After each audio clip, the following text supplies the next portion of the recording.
أعوذ بالله من الشيطان الرجيم. بسم الله الرحمن الرحيم.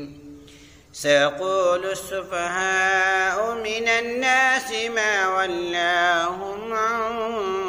قبلتهم التي كانوا عليها قل لله المشرق والمغرب يهدي من يشاء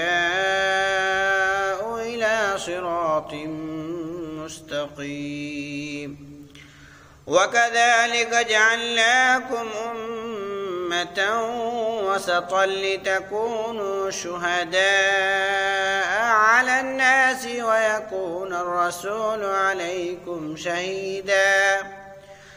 وما جعلنا القبلة التي كنت عليها إلا لنعلم من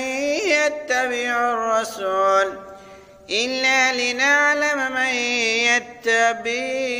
الرسول ممن ينقلب على عقبيه وإن كانت لكبيرة إلا على الذين هدى الله وما كان الله ليضيع إيمانكم إن الله بالناس لرؤوف رحيم. قد نرى تقلب وجهك في السماء فلنولينك قبلة ترضاها فول وجهك شطر المسجد الحرام وحيث ما كنتم فولوا وجوهكم شطره وإن الذين أوتوا الكتاب ليعلمون أنه الحق من ربهم وما الله بغافل عما يعملون. ولئن أتيت الذين أوتوا الكتاب بكل آية ما تبعوا قبلتك وما تبتبع قبلتهم وما بعضهم بتابع قبلة بعض ولئن اتبعت أهواءهم من بعد ما جاءك من العلم إنك إذا لمن الظالمين. الذين آتيناهم الكتاب يعرفونه كما يعرفون أبناءهم وإن فريقا منهم ليكتمون الحق وهم يعلمون. الحق من ربك فلا تكونن من الممترين. ولكل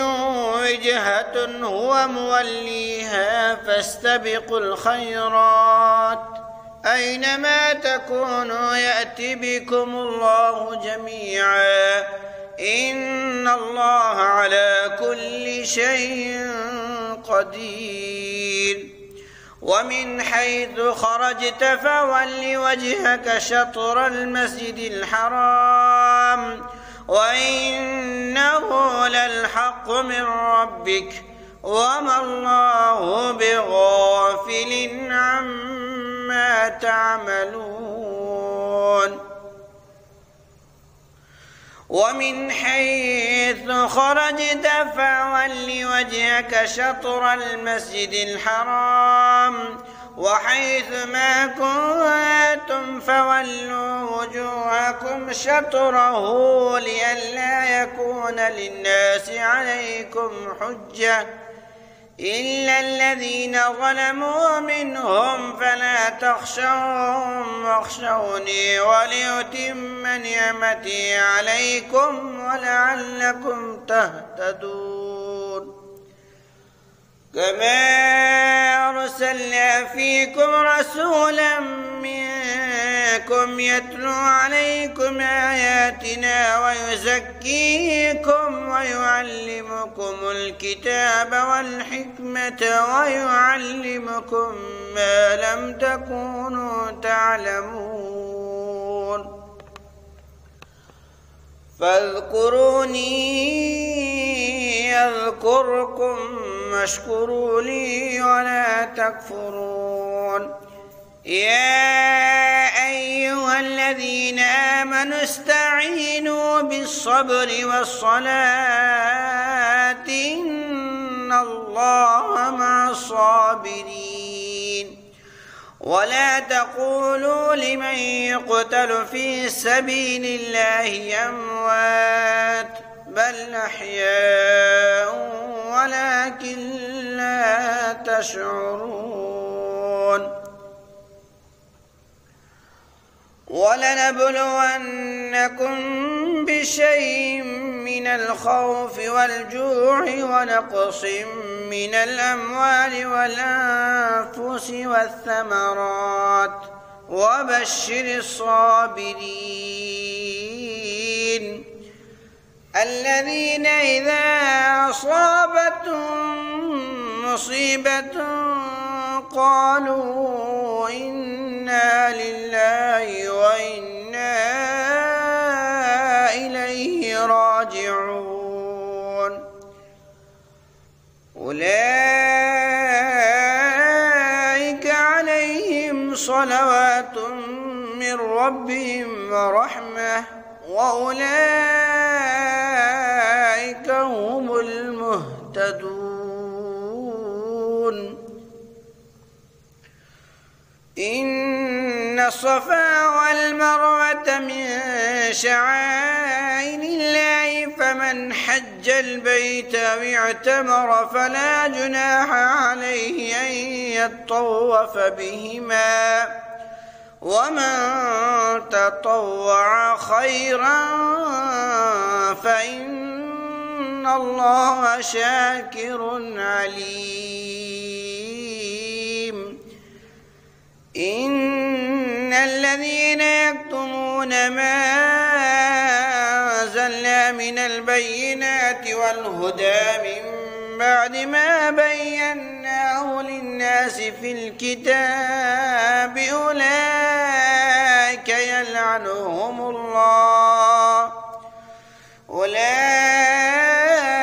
يلعنهم الله ويلعنهم اللاعنون إلا الذين تابوا وأصلحوا وبينوا فأولئك أتوب عليهم وأنا التواب الرحيم إن الذين كفروا وماتوا وهم كفار أولئك عليهم لعنة الله والملائكة والناس أجمعين خالدين فيها لا يخفف عنهم العذاب ولا هم ينظرون وإلهكم إله واحد لا إله إلا هو الرحمن الرحيم إن في خلق السماوات والأرض واختلاف الليل والنهار والفلك التي تجري في البحر بما ينفع الناس وما أنزل الله من السماء من ماء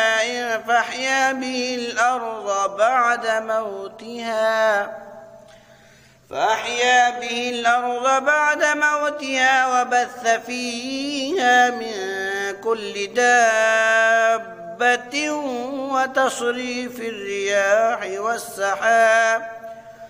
وتصريف الرياح والسحاب المسخر بين السماء والأرض لآيات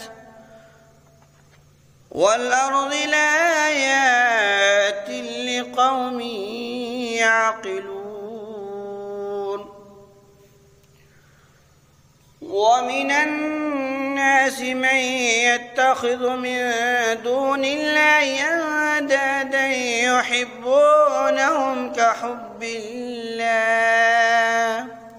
والذين آمنوا أشد حبا لله ولو يرى الذين ظلموا إذ يرون العذاب أن القوة لله جميعا وأن الله شديد العذاب إذ تبرأ الذين اتبعوا من الذين اتبعوا ورأوا العذاب وتقطعت بهم الأسباب وقال الذين اتبعوا لو أن لنا كرة فنتبرأ منهم كما تبرؤوا منا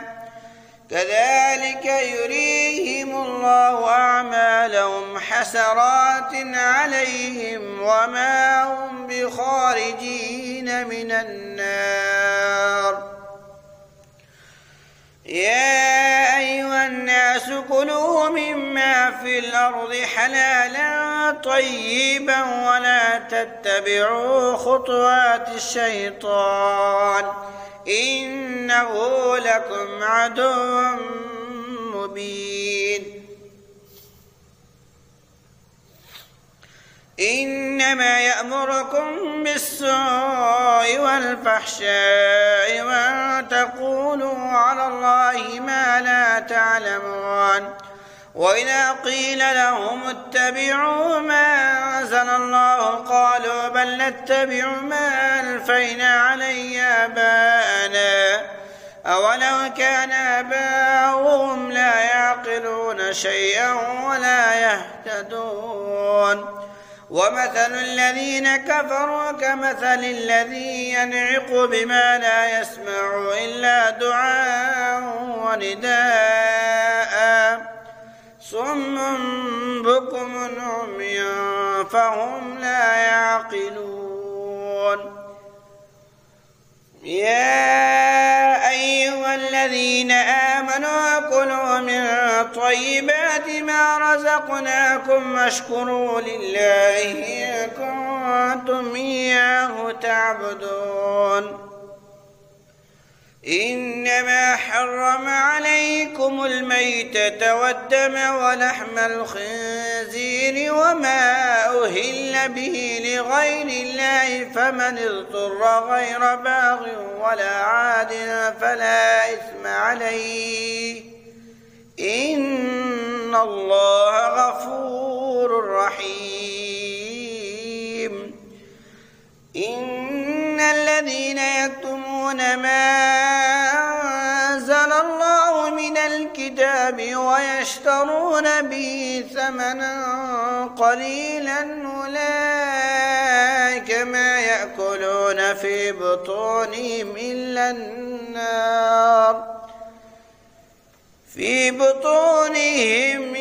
النار ولا يكلمهم الله يوم القيامة ولا يزكيهم ولهم عذاب أليم أولئك الذين اشتروا الضلالة بالهدى والعذاب بالمغفرة فما أصبرهم على النار ذلك بأن الله نزل الكتاب بالحق وإن الذين اختلفوا في الكتاب لفي شقاق بعيد ليس البر أن تولوا وجوهكم قبال المشرق والمغرب ولكن البر من آمن بالله واليوم الآخر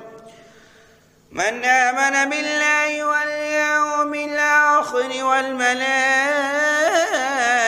والكتاب والنبيين وآتى المال على حبه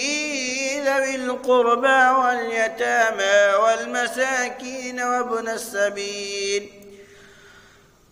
واليتامى والمساكين وابن السبيل والسائلين وفي الرقاب وأقام الصلاة وآتى الزكاة والموفون بعهدهم إذا عاهدوا والصابرين في البأساء والضراء وحين البأس أولئك الذين صدقوا وأولئك هم المتقون. يا أيها الذين آمنوا كتب عليكم القصاص في القتلى الحر بالحر والعبد بالعبد والأنثى بالأنثى فمن عفي له من أخيه شيء فاتباع بالمعروف وأداء إليه بإحسان ذلك تخفيف من ربكم ورحمة فمن اعتدى بعد ذلك فله عذاب أليم ولكم في القصاص حياة يا أولي الألباب لعلكم تتقون. كتب عليكم إذا حضر أحدكم الموت إن ترك خيرا الوصية للوالدين والأقربين بالمعروف حقا على المتقين فمن بدله بعدما سمعه فإنما إثمه على الذين يبدلونه إن الله سميع عليم. فمن خاف من موص جنفا أو إثما فاصلح بينهم فلا إثم عليه إن الله غفور رحيم. يا أيها الذين آمنوا كتب عليكم الصيام كما كتب على الذين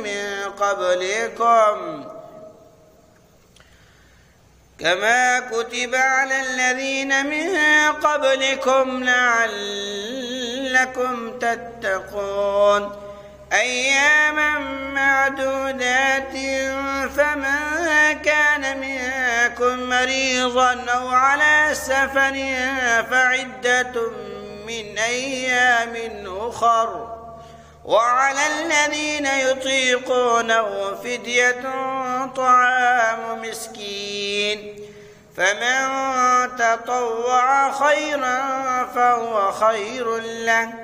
وأن تصوموا خير لكم إن كنتم تعلمون. شهر رمضان الذي أنزل فيه القرآن هدى للناس وبينات من الهدى والفرقان فمن شهد منكم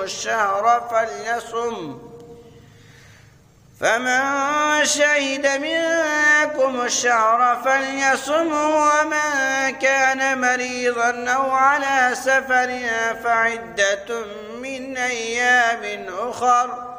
يريد الله بكم اليسر ولا يريد بكم العسر ولتكملوا العدة ولتكبروا الله على ما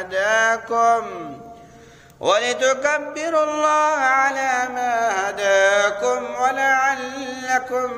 تشكرون.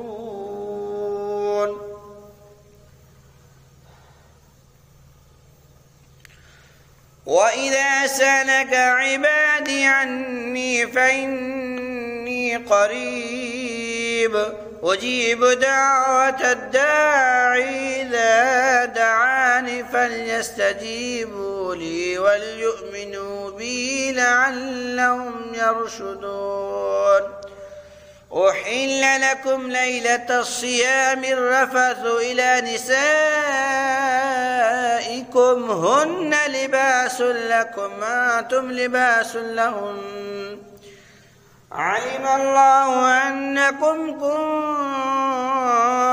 كنتم تختانون أنفسكم فتاب عليكم وعفى عنكم فالآن باشروهن وابتغوا ما كتب الله لكم وكلوا واشربوا حتى يتبين لكم الخيط الأبيض من الخيط الأسود من الفجر ثم أتموا الصيام إلى الليل ولا تباشروهن وأنتم عاكفون في المساجد تلك حدود الله فلا تقربوها كذلك يبين الله آياته للناس لعلهم يتقون ولا تأكلوا أموالكم بينكم بالباطل وتدلوا بها إلى الحكام لتأكلوا فريقا من أموال الناس بالإثم وأنتم تعلمون يسألونك عن الأهلة قل هي مواقيت للناس والحج وليس البر بأن تأتوا البيوت من ظهورها ولكن البر من اتقى وأتوا البيوت من أبوابها واتقوا الله لعلكم تفلحون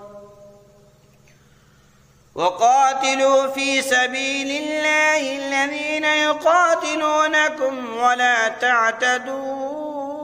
إن الله لا يحب المعتدين وقتلوهم حيث ثقفتموهم واخرجوهم من حيث أخرجوكم والفتنة أشد من القتل ولا تقاتلوهم عند المسجد الحرام حتى يقاتلوكم فيه فإن قاتلوكم فاقتلوهم كذلك جزاء الكافرين فإن انتهوا فإن الله غفور رحيم وقاتلوهم حتى لا تكون فتنة ويكون الدين لله فإن انتهوا فلا عدوان إلا على الظالمين الشهر الحرام بالشهر الحرام والحرمات قصاص فمن اعتدى عليكم فاعتدوا عليه بمثل ما اعتدى عليكم واتقوا الله واعلموا أن الله مع المتقين وأنفقوا في سبيل الله ولا تلقوا بأيديكم إلى التهلكة وأحسنوا إن الله يحب المحسنين وأتموا الحج والعمرة لله فإن أحصرتم فما استيسر من الهدي ولا تحلقوا رؤوسكم حتى يبلغ الهدي محله فما كان منكم مريضا أو به أذى من رأسه ففدية من صيام أو صدقة أو نسك فإذا أمنتم فما تمتع بالعمرة إلى الحج فما استيسر من الهدي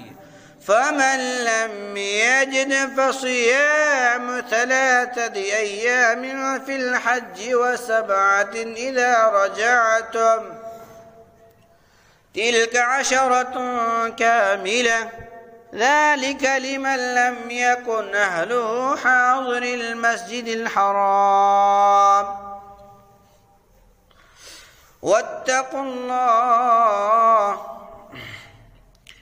واتقوا الله واعلموا أن إن الله شديد العقاب. الحج أشهر معلومات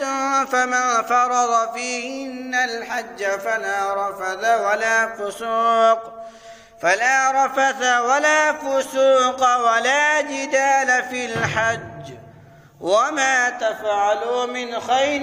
يعلمه الله، وتزودوا فإن خير الزاد التقوى، واتقون يا أولي الألباب. ليس عليكم جناح أن تبتغوا فضلا من ربكم، فإذا أفضتم من عرفات فاذكروا الله عند المشعر الحرام، واذكروه كما هداكم، وإن كنتم من قبله لمن الضالين. ثم أفيضوا من حيث أفاض الناس واستغفروا الله، إن الله غفور رحيم. فإذا قضيتم مناسككم فاذكروا الله كذكركم آباءكم أو أشد ذكرا. فمن الناس من يقول ربنا آتنا في الدنيا وما له في الآخرة من خلاق، ومنهم من يقول ربنا آتنا في الدنيا حسنة وفي الآخرة حسنة وقنا عذاب النار. أولئك لهم نصيب مما كسبوا والله سريع الحساب. واذكروا الله في أيام معدودات، فما تعجل في يومين فلا إثم عليه، وما تأخر فلا إثم عليه لمن اتقى. واتقوا الله واعلموا أنكم إليه تحشرون. ومن الناس من يعجبك قوله في الحياة الدنيا ويشهد الله على ما في قلبه وهو لد الخصام، وإذا تولى سعى في الأرض ليفسد فيها ويهلك الحرث والنسل، والله لا يحب الفساد. وإذا قيل له اتق الله أخذته العزة بالإثم فحسبه جهنم ولبئس المهاد. ومن الناس من يشري نفسه ابتغاء مرضات الله والله رؤوف بالعباد. يا أيها الذين آمنوا ادخلوا في السلم كافة ولا تتبعوا خطوات الشيطان إنه لكم عدو مبين. فإن زللتم من بعد ما جاءتكم البينات فاعلموا أن الله عزيز حكيم. هل ينظرون إلا أن يأتيهم الله في ظلال من الغمام والملائكة وقضي الأمر وإلى الله ترجع الأمور. سل بني إسرائيل كم آتيناهم من آية بينة ومن يبدل نعمة الله من بعد ما جاءته فإن الله شديد العقاب. زين للذين كفروا الحياة الدنيا ويسخرون من الذين آمنوا والذين اتقوا فوقهم يوم القيامة والله يرزق من يشاء بغير حساب. كان الناس أمة واحدة فبعث الله النبيين مبشرين ومنذرين وأنزل معهم الكتاب بالحق ليحكم بين الناس فيما اختلفوا فيه وما اختلف فيه إلا الذين أوتوه من بعد ما جاءتهم البينات بغيا بينهم فهدى الله الذين آمنوا لما اختلفوا فيه من الحق بإذنه والله يهدي من يشاء إلى صراط مستقيم. أم حسبتم أن تدخلوا الجنة ولما يأتكم مثل الذين خلوا من قبلكم مستهم البأساء والضراء وزلزلوا حتى يقول الرسول والذين آمنوا معه متى نصر الله ألا إن نصر الله قريب. يسألونك ماذا ينفقون قل ما أنفقتم من خير فللوالدين والأقربين واليتامى والمساكين وابن السبيل وما تفعلوا من خير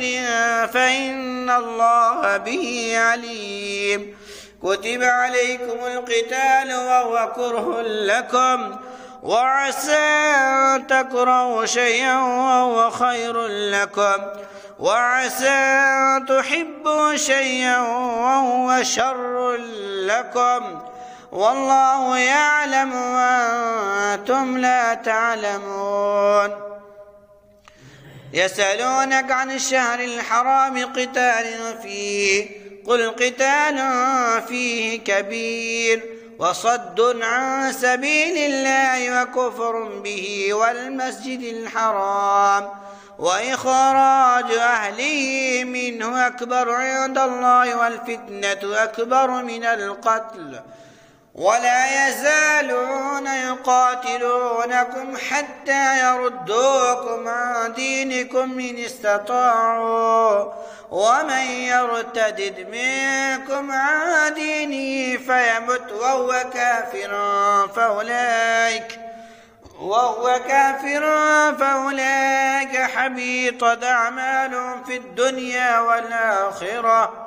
وأولئك أصحاب النار هم فيها خالدون. إن الذين آمنوا والذين هاجروا وجاهدوا في سبيل الله أولئك يرجون رحمة الله والله غفور رحيم. يسألونك عن الخمر والميسر قل فيهما إثم كبير ومنافع للناس وإثمهما أكبر من نفعهما ويسألونك ماذا ينفقون قل العفو كذلك يبين الله لكم الآيات لعلكم تتفكرون في الدنيا والآخرة. ويسألونك عن اليتامى قل إصلاح لهم خير وإن تخالطوهم فإخوانكم والله يعلم المفسد من المصلح ولو شاء الله لعنتكم إن الله عزيز حكيم. ولا تنكحوا المشركات حتى يؤمن ولأمة مؤمنة خير من مشركة ولو أعجبتكم ولا تنكحوا المشركين حتى يؤمنوا ولعبد مؤمن خير من مشرك ولو أعجبكم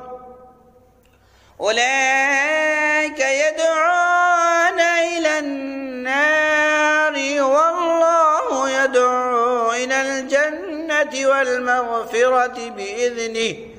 ويبين آياته للناس لعلهم يتذكرون ويسألونك عن المحيض قل هو أذى فاعتزلوا النساء في المحيض ولا تقربوهن حتى يطهرن فإذا تطهرن فأتوهن من حيث أمركم الله إن الله يحب التوابين ويحب المتطهرين نساؤكم حرث لكم فأتوا حرثكم أنى شئتم وقدموا لأنفسكم واتقوا الله واعلموا أنكم ملاقوه وبشر المؤمنين ولا تجعلوا الله عرضة لأيمانكم أن تبروا وتتقوا وتصلحوا بين الناس والله سميع عليم لا يؤاخذكم الله باللغو في أيمانكم ولكن يؤاخذكم بما كسبت قلوبكم والله غفور حليم للذين يؤلون من نسائهم تربص 4 أشهر فإن فاءوا فإن الله غفور رحيم وإن عزموا الطلاق فإن الله سميع عليم والمطلقات يتربصن بأنفسهن 3 قروء ولا يحل لهن أن يكتمن ما خلق الله في أرحامهن إن كن يؤمن بالله واليوم الآخر وبعولتهن حق بردهن في ذلك إن أرادوا إصلاحا ولهن مثل الذي عليهن بالمعروف وللرجال عليهن درجة والله عزيز حكيم الطلاق 2 مرتان فإمساك بمعروف أو تسريح بإحسان ولا يحل لكم أن تأخذوا مما آتيتموهن شيئا إلا أن يخافا ألا يقيما حدود الله فإن خفتم ألا يقيما حدود الله فلا جناح عليهما فيما افتدت به تلك حدود الله فلا تعتدوها ومن يتعد حدود الله فأولئك هم الظالمون فإن طلقها فلا تحل له من بعد حتى تنكح زوجا غيره فإن طلقها فلا جناح عليهما أن يتراجعا إن ظنا أن يقيما حدود الله وتلك حدود الله يبينها لقوم يعلمون وإذا طلقتم النساء فبلغن أجلهن فامسكوهن بمعروف أو سرحوهن بمعروف ولا تمسكوهن ضرارا لتعتدوا ومن يفعل ذلك فقد ظلم نفسه ولا تتخذوا آيات الله هزوا واذكروا نعمة الله عليكم وما أنزل عليكم من الكتاب والحكمة يعظكم به واتقوا الله واعلموا أن الله بكل شيء عليم وإذا طلقتم النساء فبلغن أجلهن فلا تعضلوهن أن ينكحن أزواجهن إذا تراضوا بينهم بالمعروف ذلك يوعظ به من كان منكم يؤمن بالله واليوم الآخر ذلكم أزكى لكم وأطهر والله يعلم وأنتم لا تعلمون. والوالدات يرضعن أولادهن حولين كاملين لمن أراد أن يتم الرضاعة وعلى المولود له رزقهن وكسوتهن بالمعروف لا تكلف نفس إلا وسعها لا تضار والدة بولدها ولا مولود له بولده وعلى الوارث مثل ذلك فإن أرادا فصالا عن تراض منهما وتشاور فلا جناح عليهما وإن أردتم أن تسترضعوا أولادكم فلا جناح عليكم إذا سلمتم ما آتيتم بالمعروف واتقوا الله واعلموا أن الله بما تعملون بصير. والذين يتوفون منكم ويذرون أزواجا يتربصن بأنفسهن 4 أشهر وعشرا فإذا بلغن أجلهن فلا جناح عليكم فيما فعلن في أنفسهن بالمعروف والله بما تعملون خبير. ولا جناح عليكم فيما عرضتم به من خطبة النساء أو أكننتم في أنفسكم علم الله أنكم ستذكرونهن ولكن لا تواعدوهن سرا إلا أن تقولوا قولا معروفا ولا تعزموا عقدة النكاح حتى يبلغ الكتاب أجله واعلموا أن الله يعلم ما في أنفسكم فاحذروه واعلموا أن الله غفور حليم. لا جناح عليكم إن طلقتم النساء ما لم تمسوهن وتفرضوا لهن فريضة ومتعوهن على الموسع قدره وعلى المقدر قدره متاعا بالمعروف حقا على المحسنين. وإن طلقتموهن من قبل أن تمسوهن وقد فرضتم لهن فريضة فنصف ما فرضتم إلا أن يعفون أو يعفو الذي بيده عقدة النكاح وتعفوا أقرب للتقوى ولا تنسوا الفضل بينكم إن الله بما تعملون بصير. حافظوا على الصلاة والصلاة الوسطى وقوموا لله قانتين. فإن خفتم فرجالا أو ركبانا فإذا أمنتم فاذكروا الله كما علمكم ما لم تكونوا تعلمون.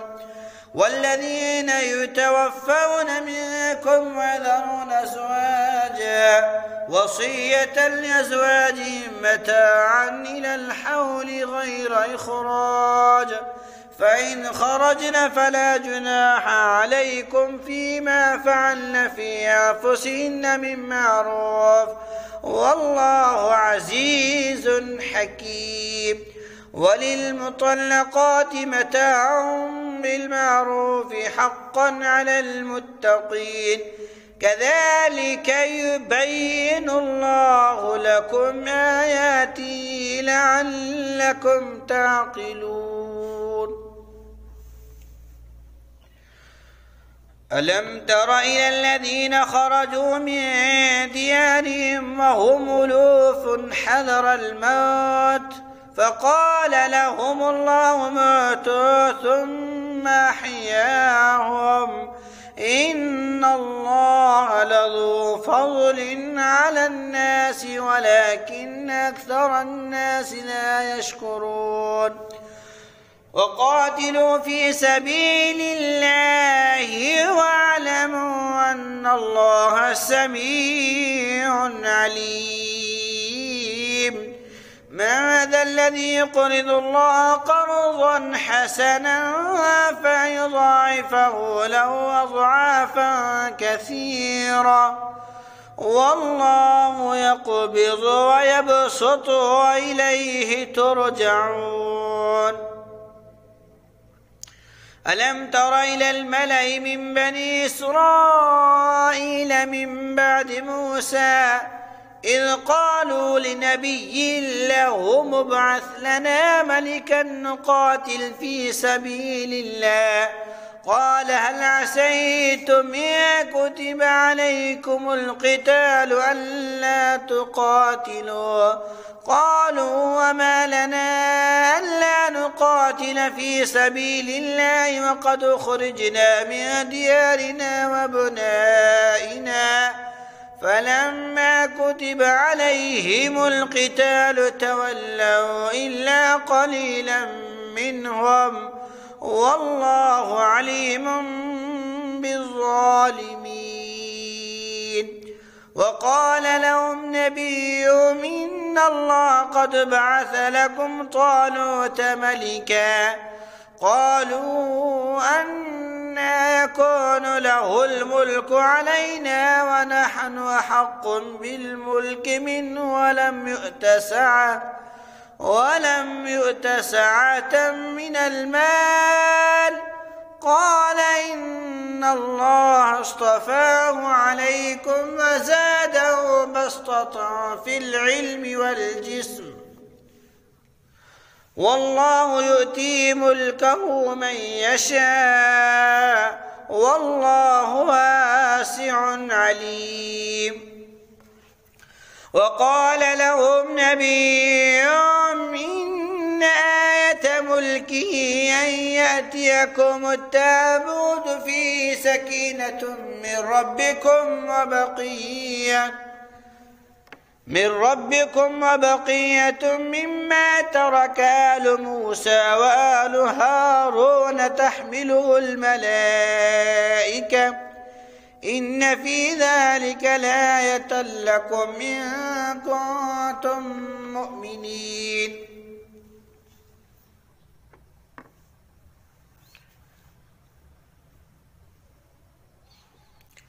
فلما فصل طالوت بالجنود قال إن الله مبتليكم بنهر فمن شرب منه فليس مني ومن لم يطعمه فإنه مني إلا من اغترف غرفة بيده فشربوا منه إلا قليلا منهم فلما جاوزه هو والذين آمنوا معه قالوا لا طاقة لنا اليوم بجالوت وجنوده قال الذين يظنون أنهم ملاقوا الله كم من فئة قليلة غلبت فئة كثيرة بإذن الله والله مع الصابرين.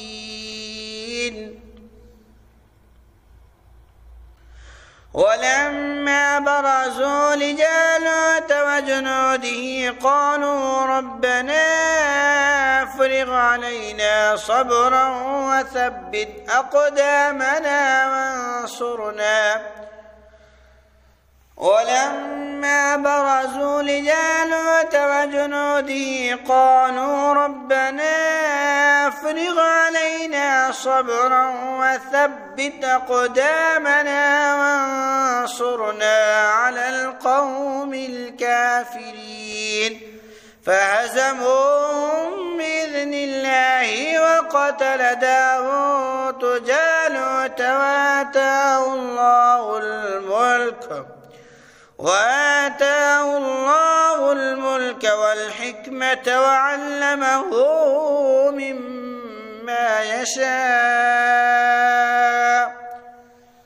ولولا دفع الله الناس بعضهم ببعض لفسدت الأرض ولكن الله ذو فضل على العالمين.